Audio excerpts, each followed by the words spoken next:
Merci à vous d'être avec nous sur TV5 Monde. C'est le moment de votre Une francophone.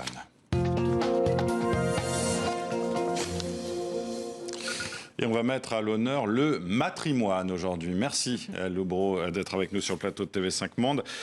Vous êtes la directrice artistique du festival Rosa Bonheur, 2e édition cette année. Oui. Festival qui a déjà commencé le 2 juillet dernier, qui se termine le 29 août. En clair, c'est tout l'été. Concerts, théâtre, expositions. C'était au château de By, le château qu'avait acheté la peintre Rosa Bonheur en région parisienne. C'est un festival qui est dédié à la créativité féminine. Pourquoi ce parti pris ? Parce qu'on a besoin de modèles, tout simplement. Parce que quand on est arrivé au château, on a découvert une artiste peintre absolument incroyable qui a été la peintre la plus vendue de son temps, qui a eu une carrière internationale et que pourtant peu de personnes connaissaient. On va rappeler justement qui était Rosa Bonheur, je vous l'avais dit, une peintre française du 19e siècle, spécialisée dans la représentation animalière. D'ailleurs, je crois qu'il y a des animaux partout dans le château, et qui est exposée quand même, malgré tout, aujourd'hui, au Met, à New York, au Louvre, au Quai d'Orsay. Une femme aussi, vous parliez de modèle, qui a décidé de sa vie, qui était très émancipée pour l'époque, qui ne s'est jamais mariée, qui n'avait aucune envie d'avoir un mari. Non, absolument. Non, elle voulait élever la femme, démontrer que la femme était l'égale de l'homme à la force de son pinceau. Et c'était un bourreau de travail. Et en effet, elle dit « je suis la Vestale de l'art » et elle consacre toute sa vie à son art. Alors, on va rappeler aussi l'histoire de ce festival. Votre maman, en fait, a racheté le château il y a 4 ans, c'est ça ?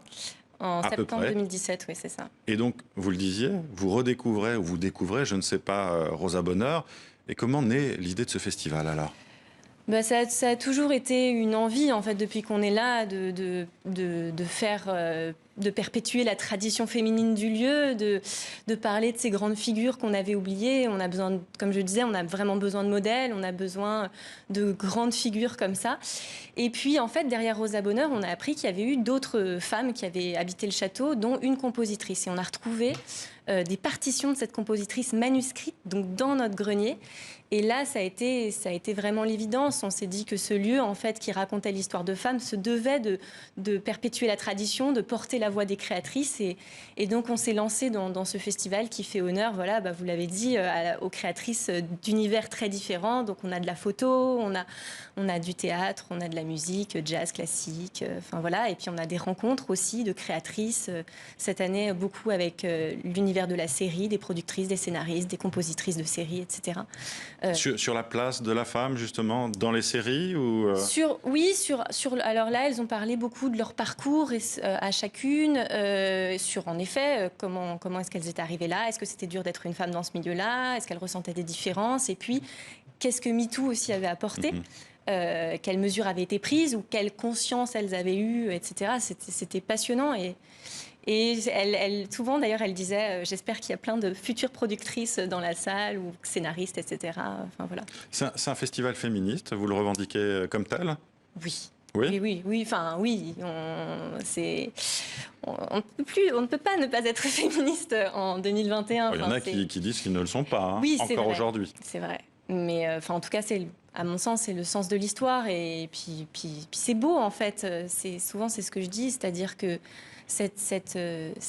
le fait qu'il y ait plein de grandes femmes qui arrivent comme ça, c'est qu'on redécouvre des figures du passé. Il n'y a pas de peur à avoir. Au contraire, c'est très joyeux.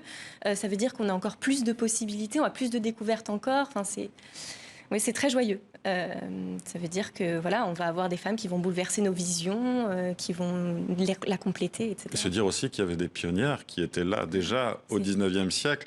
Rosa Bonheur, amie de Buffalo Bill, qui s'habillait aussi en homme, qui devait demander d'ailleurs une autorisation. Un permis de travestissement, exactement. Permis de travestissement, c'est exactement ça. Ouais. Donc, elle existait, c'était une garçonne avant l'heure, c'était ça, non ? Je ne sais pas si c'était une garçonne avant l'heure. En fait, c'était quelqu'un qui voulait être libre et qui voulait aller au bout de son art et qui ne voulait pas être empêché dans la pratique de son art.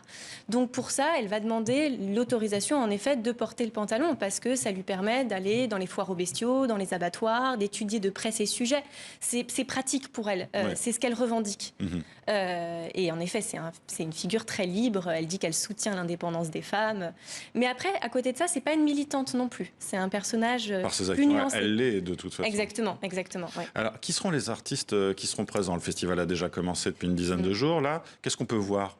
en venant vous voir justement? Tellement de choses. On a des artistes classiques comme Sandrine Piau, qui est la marraine de cette édition. On a Lucille Richardot aussi, qui est une très grande chanteuse, qui travaille plutôt dans le milieu baroque. On a du jazz avec, par exemple, Célène Saint-Aimé, qui vient d'être nommée aux Révélations Jazz 2021. On a Rosemary et Stanley d'Homme la Nena qui font la clôture du festival. On a Juliette aussi. Enfin voilà. Et puis on a.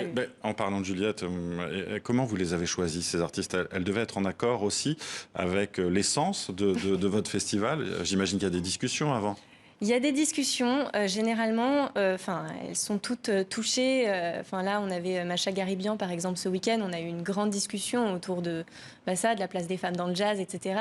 Et d'ailleurs, c'était très émouvant parce que tout le concert, elle l'a dédié à Rosa Bonheur et elle disait on a besoin de ces modèles-là, on a besoin de ces femmes-là. Et c'était très, très émouvant. Donc oui, elles sont, de toute façon, elles sont toutes d'accord avec le parti pris du festival.